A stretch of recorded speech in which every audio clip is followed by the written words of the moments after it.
નમસ્કાર, જય સ્વામિનારાયણ વિદ્યાર્થી મિત્રો. શ્રી સ્વામિનારાયણ ગુરુકુળ રાજકોટ સંસ્થાન દ્વારા આયોજિત SGIS ઓનલાઈન ગુરુકુળમાં આપ સર્વે વિદ્યાર્થી મિત્રોનું ફરી એક વખત હાર્દિક સ્વાગત છે.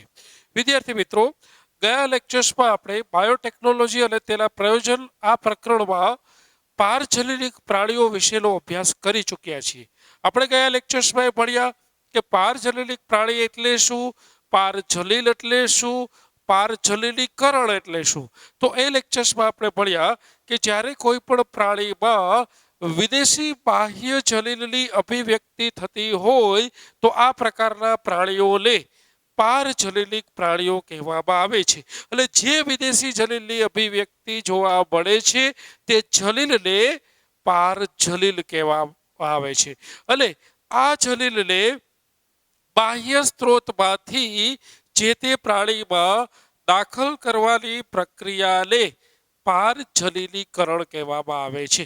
આપણે એ પણ ભણ્યા વિદ્યાર્થી મિત્રો કે પારજલીલિક પ્રાણીઓ વિકસાવવા પાછળના ઉદ્દેશ્ય શું છે, અથવા તો મનુષ્યને કયા પ્રકારના ફાયદાઓ પારજલીલિક પ્રાણીઓમાંથી મળી આવે છે. તો આપણે પ્રથમ ફાયદો જોયો કે સામાન્ય દેહ ધર્મ વિદ્યા અને વિકાસ માટે. બીજો ફાયદો જોયો વિવિધ પ્રકારના રોગના અભ્યાસ માટે. ત્રીજો ફાયદો જોયો વિવિધ પ્રકારની જૈવિક લિપોજોના ઉત્પાદન માટે. ચોથો મહત્વ આપણે ભણી ગયા રસી સુરક્ષા માટે. અને સૌથી છેલ્લે આપણે રસાયણ સુરક્ષા પરીક્ષણ વિશે એટલે કે કેમિકલ ટોક્સિસિટી ટેસ્ટિંગ માટે કઈ રીતે પારજલીલિક પ્રાણીઓ ઉપયોગી થતા હોય તેના વિશેનો અભ્યાસ કરી ગયા. તો ચાલો મિત્રો, આજે આપણે આ પ્રકરણનો સૌથી છેલ્લો ટોપિક ભણવાનું શરૂ કરીએ અને એ ટોપિક છે નૈતિક પ્રશ્ન. હવે સૌથી પહેલા તો એ સ્પષ્ટ કરી દો વિદ્યાર્થી મિત્રો કે જલીલ ઇજનેરી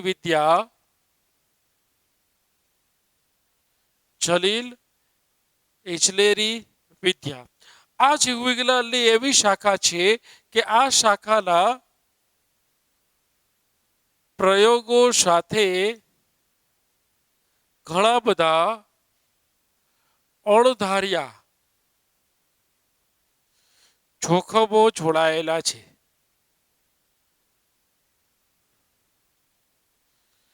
એવા કેટલાક જોખમ કે જે જોખમ વિશે આપણે ક્યારેય પરિકલ્પના કરેલી હોતી નથી, આ પ્રકારના જોખમો જલીલ વિદ્યાના પ્રયોગ સાથે જોડાયેલા છે.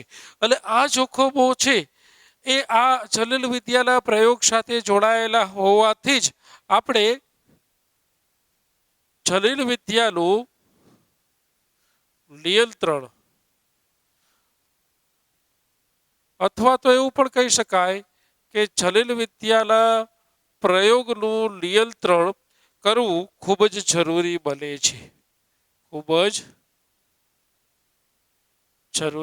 છે. અને આ નિયંત્રણ કરવા માટે જ સમગ્ર વૈશ્વિક સ્તર ઉપર એક સંસ્થાની સ્થાપન કરવામાં આવેલું, જેનું નામ છે GEAC. એટલે એનો અર્થ થાય જીનેટિક એન્જિનિયરિંગ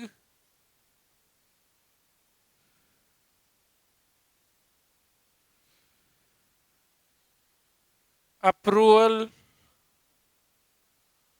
કમિટી.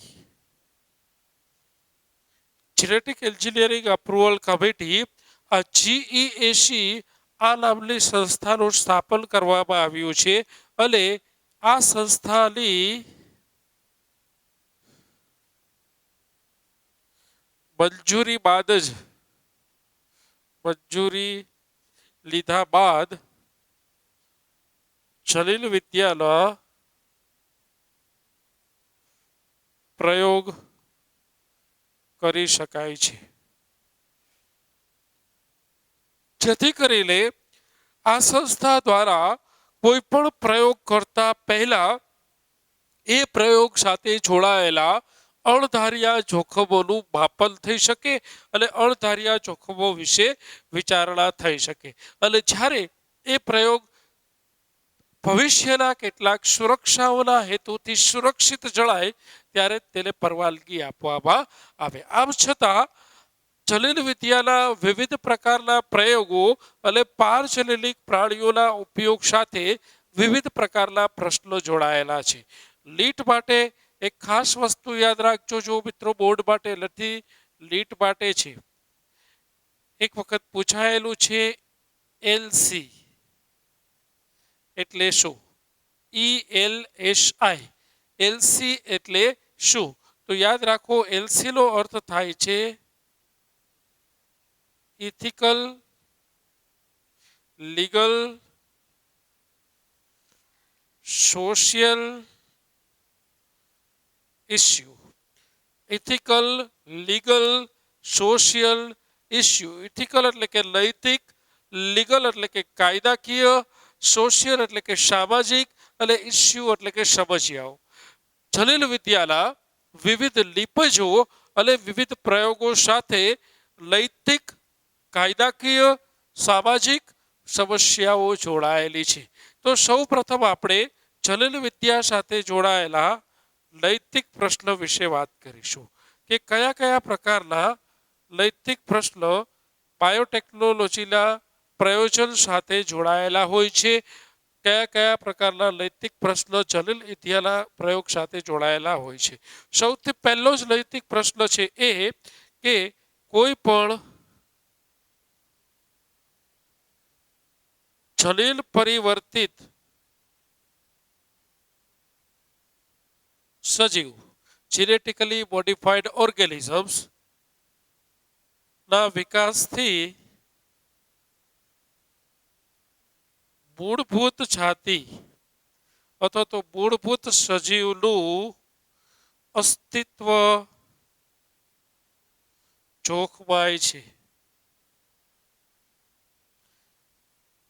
જ્યારે એક જ તંત્રમાં જલીલ પરિવર્તિત જાતિ અને એ જ જાતિની મૂળભૂત જાતિ બંને વસવાટ કરતા હોય ત્યારે યાદ રાખો, જલીલ પરિવર્તિત જાતિની પ્રવેશ થવાથી મૂળભૂત જાતિનું અસ્તિત્વ જોખમાય છે. બીજી વસ્તુ એ છે વિદ્યાર્થી મિત્રો કે જલીલ પરિવર્તિત સજીવો દ્વારા રોગ વ્યાપ્તિમાં પણ વધારો થાય છે. વિવિધ પ્રકારના નવા રોગોનું સર્જન થવું એ પણ એક પ્રકારનો ઇથિકલ ઇસ્યુ છે, એવું ચોક્કસ રીતે કહી શકો. ત્રીજો મુદ્દો એવો છે વિદ્યાર્થી મિત્રો કે જલીલ પરિવર્તિત સજીવ દ્વારા મૂળભૂત જાતિના પ્રામાણિકતાનો ભંગ થાય છે. જે મૂળભૂત જાતિ છે તેની પ્રામાણિકતાનો ભંગ થાય છે. ચોથું, જેનેટિકલી મોડિફાઈડ ઓર્ગેનિઝમ્સ દ્વારા વિવિધ પ્રકારની મનુષ્યના સ્વાસ્થ્ય સંબંધી સમસ્યાઓ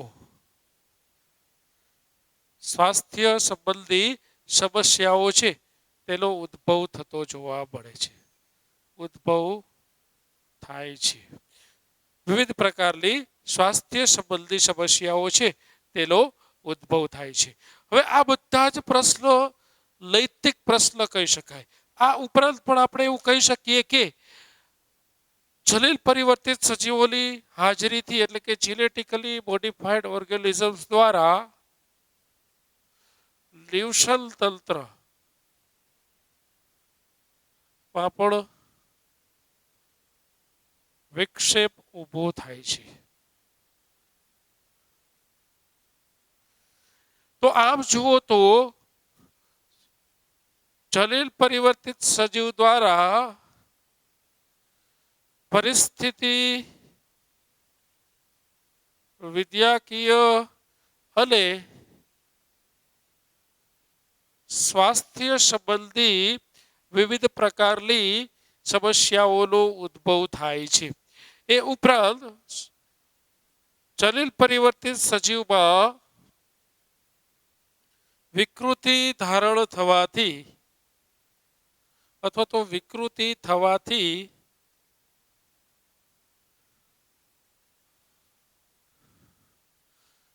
નવી અનિચ્છિત લક્ષણો ધરાવતી જાતિઓનું નિર્માણ થાય છે. તો આ તમામ પ્રશ્નો જે મનુષ્યના અસ્તિત્વ સાથે જોડાયેલા છે, જે મનુષ્યના એક સ્વાસ્થ્ય સાથે જોડાયેલા છે, કેટલાક પ્રશ્નો પરિસ્થિતિકીય વિદ્યા સાથે જોડાયેલા છે, કેટલાક પ્રશ્નો મૂળભૂત જાતિના અસ્તિત્વ સાથે જોડાયેલા છે, કેટલાક પ્રશ્નો લ્યુસન તંત્રના સંતુલન સાથે જોડાયેલા છે. તો આ તમામ પ્રશ્નો જલીલ ઇજનેરી વિદ્યા છે તેના સાથે જોડાયેલા નૈતિક પ્રશ્નો કહી શકાય. હવે આ નૈતિક પ્રશ્નના નિવારણના સ્વરૂપે કે નૈતિક પ્રશ્નના ભાગ સ્વરૂપે જ આગળ આપણે ભણી રહ્યા છીએ. એ ટોપિકનું નામ છે બાયો પેટન્ટ. પેટન્ટનો અર્થ થાય ઇજારો લેવો, હક લેવો, અને બાયો પેટન્ટનો અર્થ થાય જૈવિક ઇજારો. તો આ શું છે? જૈવ પેટન્ટ શું છે? સૌથી પહેલા તો એ સમજવાનો પ્રયત્ન કરીએ કે જૈવ પેટન્ટનો અર્થ શું થાય છે. જૈવ પેટન્ટ જેને તમે બાયો પેટન્ટ પણ કહી શકો. જૈવ પેટન્ટ એટલે બીજું કશું નથી વિદ્યાર્થી મિત્રો, કોઈ પણ સજીવ અથવા સજીવની લીપજ અથવા પ્રક્રિયા, નવી શોધ, કોઈ પણ ડીએનએ, પ્રોટીન, અંતઃસ્ત્રાવ જેવા અણુઓ તથા સંકલ્પના નો કાયદેસર હક મેળવવાની પ્રક્રિયાને જૈવ પેટન્ટ કહે છે. કોઈ પણ સંશોધક દ્વારા જ્યારે સંશોધન કરવામાં આવતું હોય છે ત્યારે એ સંશોધન કોઈ ચોક્કસ હેતુથી, ચોક્કસ ઉદ્દેશ્યથી કરવામાં આવતું હોય છે. એ ઉદ્દેશ્ય સિદ્ધ થાય એ સિવાયના ઉદ્દેશ્ય માટે તેનું સંશોધન ઉપયોગમાં ન લેવાય, એટલે કે એનો મિસયુઝ ના થાય. તો આ બધા જ પરિબળો માટે જૈવ પેટર્ન્સ છે ખૂબ જ અગત્યની છે. આમ છતાં પણ જે જૈવ પેટર્ન્સ છે તેનો વિવિધ સંસ્થાઓ દ્વારા વિરોધ કરવામાં આવેલ છે. આ વિરોધ થવા પાછળના કેટલાક ઉદાહરણો કે કારણો પણ જોઈએ વિદ્યાર્થી મિત્રો. આપણે વાત કરીએ તો ચોખાની 2 લાખથી પણ વધુ જલીલિક જાતો અસ્તિત્વ ધરાવે છે. અને આ ચોખામાં જ એક છે બાસમતી ચોખા, જે તેની સુગંધ અને સ્વાદ માટે પ્રચલિત છે. કુલ 27 જાત બાસમતી ચોખાની વિકસાવવામાં આવેલ છે. હવે તમે ભારતના પ્રાચીન ગ્રંથોનો અભ્યાસ કરશો અથવા તો લોક સાહિત્યનો અભ્યાસ કરશો, લોકગીતના અભ્યાસ કરશો તો આ તમામ જગ્યાએ વેદોનો અભ્યાસ કરશો તો આ બધી જગ્યાએ બાસમતી ચોખાનો ઉલ્લેખ જોવા મળે છે. તો આ બધા વાત પરથી આપણને એટલો ખ્યાલ આવે છે કે આ વેદોમાં આ પ્રાચીન ગ્રંથોમાં જ્યારે બાસમતી ચોખાનો ઉલ્લેખ હોય તો બાસમતી ચોખા એ મૂળભૂત ભારતીય જાત છે.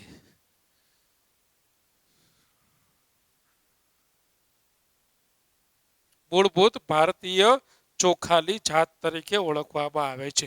પરંતુ 1977માં અમેરિકાની એક પેટન્ટ કંપની અમેરિકન પેટન્ટ અને ટ્રેડમાર્ક કાર્યાલય દ્વારા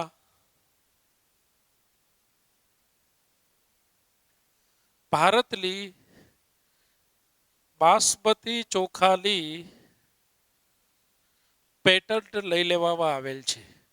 એટલે કે હવે ભારતમાં કોઈ પણ વ્યક્તિએ બાસમતી ચોખાનું ઉત્પાદન વ્યાવસાયિક ધોરણે કરવું હોય કે કોઈ પણ વ્યક્તિએ કોમર્શિયલ લેવલ ઉપર જ્યારે બાસમતી ચોખાનો અભ્યાસ કરવો હોય ત્યારે એ બાસમતી ચોખાના ઉત્પાદન માટે સૌપ્રથમ અમેરિકા પાસેથી મંજૂરી લેવાની જરૂરિયાત ઊભી થાય છે. તો આ અમેરિકન પેટન્ટ અને ટ્રેડમાર્ક કાર્યાલય દ્વારા બાસમતી મૂળ ભારતીય જાત હોવા છતાં પણ તેની પેટર્ન્સ લઈ લેવામાં આવી છે. આવો જ એક કિસ્સો છે વિદ્યાર્થી મિત્રો પશ્ચિમ આફ્રિકામાં. પશ્ચિમ આફ્રિકાની વાત છે. આ પણ તમારી ટેક્સ્ટ બુકમાં નથી એટલે આને ખાસ નોંધી લેશો. આ પણ હું જે ભણાવું છું એ તમને નીટ માટે કામ લાગે એટલા માટે ભણાવું છું કે પશ્ચિમ આફ્રિકામાં એક વૃક્ષ છે જેનું નામ છે પેન્ટાડ્રી પ્લાન્ટા બ્રાઝિયાના. પેન્ટાડી પ્લાન્ટા બ્રાઝિયાના નામનું વૃક્ષ છે, વનસ્પતિ છે. આ વનસ્પતિમાંથી બ્રાઝિલ પ્રોટીન નામનું પ્રોટીન મળે છે. હવે આ પ્રોટીનની ખાસિયત એ છે કે આ પ્રોટીન ખાંડ કરતા 2000 ગણું ગળ્યું છે. આ પ્રોટીન છે એ ખાંડ કરતા 2000 ગણું ગળ્યું છે ને એટલું જ નહીં ઓછી કેલરી ધરાવતું છે. ઓછી કેલોરી ધરાવે છે. તો આ બે લાક્ષણિકતાથી ખાંડ કરતા 2000 ગણું ગળ્યું છે અને કેલોરી વેલ્યુ પણ ઓછી છે માટે આ પ્રોટીન છે એ ડાયાબિટીસના દર્દીઓ માટે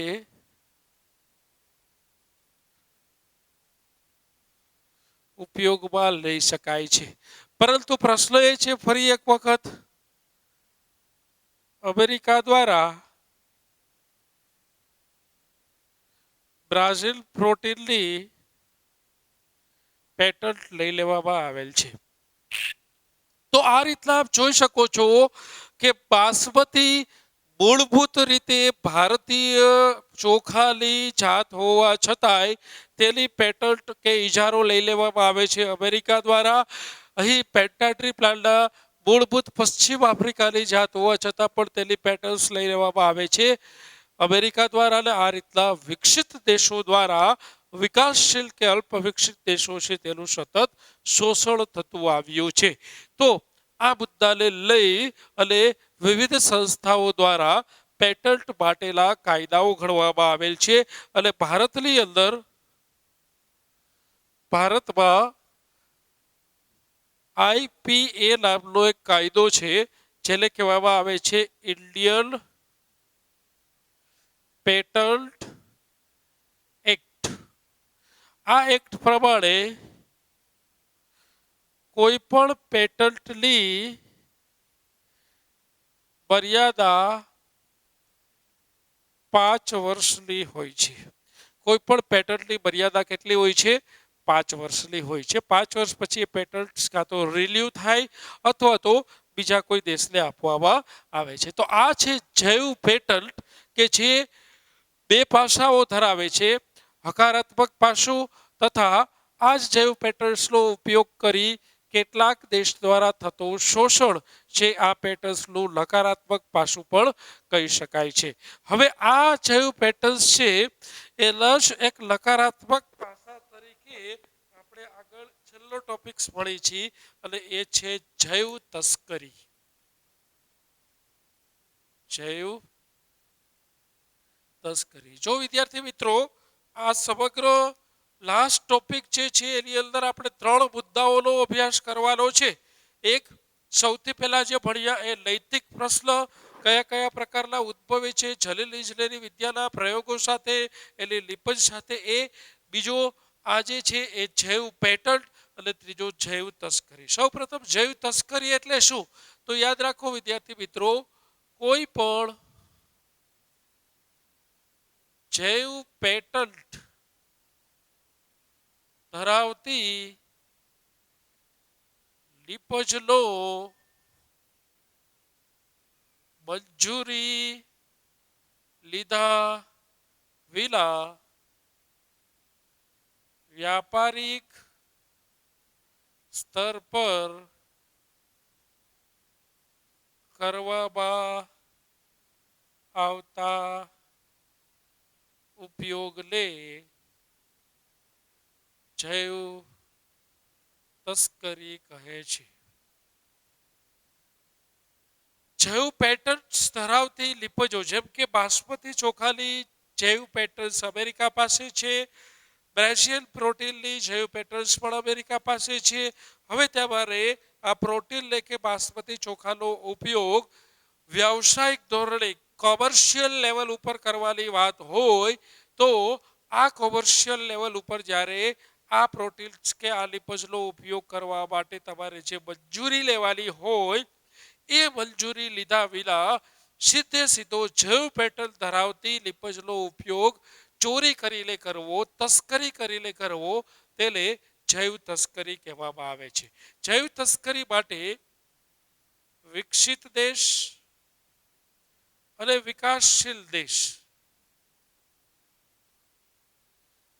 આ બંને વચ્ચે મુખ્ય પરિસ્થિતિ જવાબદાર છે. જેમ કે વિકસિત દેશ પાસે આર્થિક સમૃદ્ધતા અને ટેકનોલોજી વધુ છે, જ્યારે નૈસર્ગિક સ્ત્રોત ઓછા છે. જ્યારે વિકાસશીલ દેશો પાસે તમે જોશો તો ખ્યાલ આવશે કે આર્થિક સમૃદ્ધિ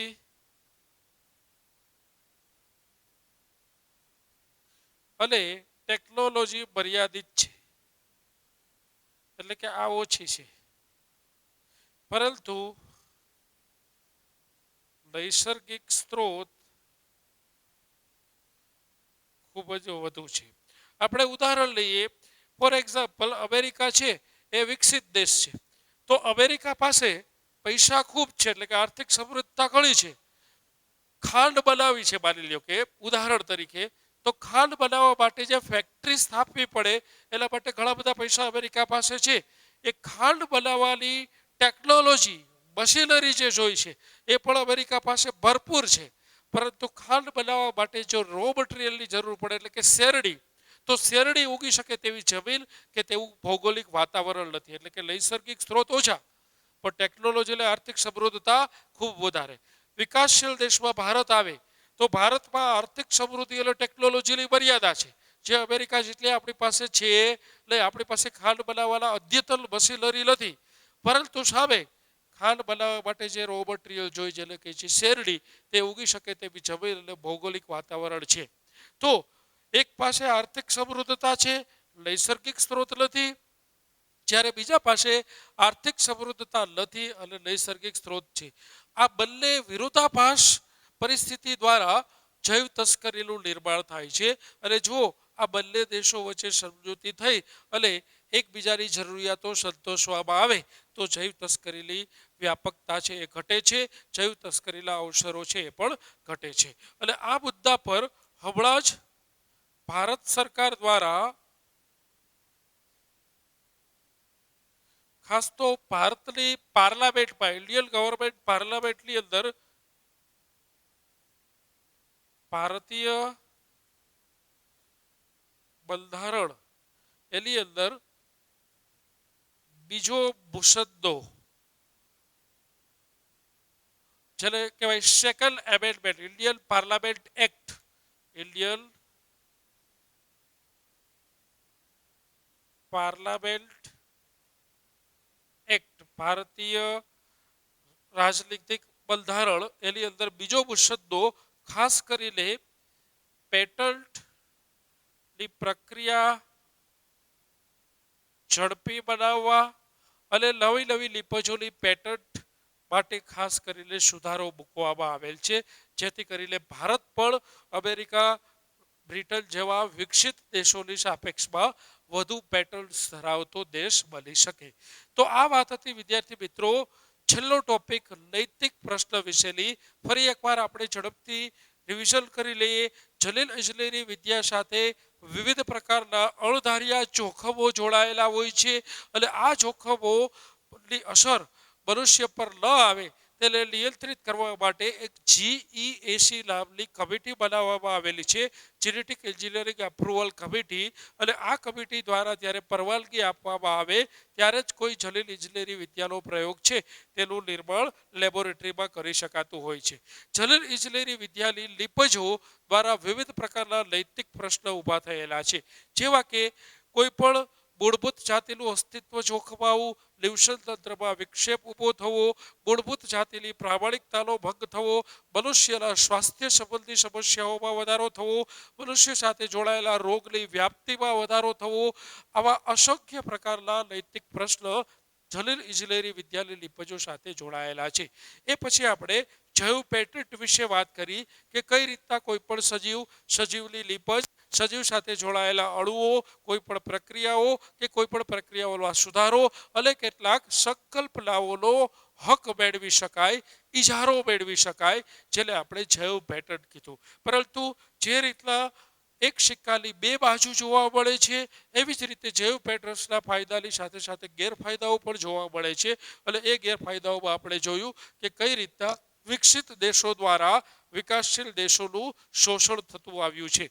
તો એ શોષણના જ એક ભાગ સ્વરૂપે જૈવ તસ્કરીનો જન્મ થાય છે અને કઈ રીતના જૈવ તસ્કરી છે તેને મર્યાદિત કરી શકાય તેના વિશેની વાત આપણે સૌથી છેલ્લા મુદ્દાની અંદર કરેલી છે. તો આ છે વિદ્યાર્થી મિત્રો પ્રકરણ નંબર 12 બાયોટેકનોલોજી અને તેના પ્રયોજનો, તેનો સૌથી છેલ્લો ટોપિક નૈતિક પ્રશ્નો. તો અહીં આપણે એક એકમ જે બે ચેપ્ટર્સનું બનેલું છે 11 અને 12. 11મું ચેપ્ટર છે બાયોટેકનોલોજી સિદ્ધાંતો અને પ્રક્રિયાઓ, જે આપણે પહેલા પૂર્ણ કરી દીધું છે. અને આજે આપણે બાયોટેકનોલોજી અને તેના પ્રયોજનો 12મું ચેપ્ટર્સ પૂરું કરેલું. આ રીતના આપણે જે બાયોટેકનોલોજીના બંને ચેપ્ટર્સ પ્રકરણ ભેગા થઈને બનતો જે એકમ છે તેને આપણે પૂર્ણ જાહેર કરીએ છીએ. Thank you very much. જય સ્વામિનારાયણ.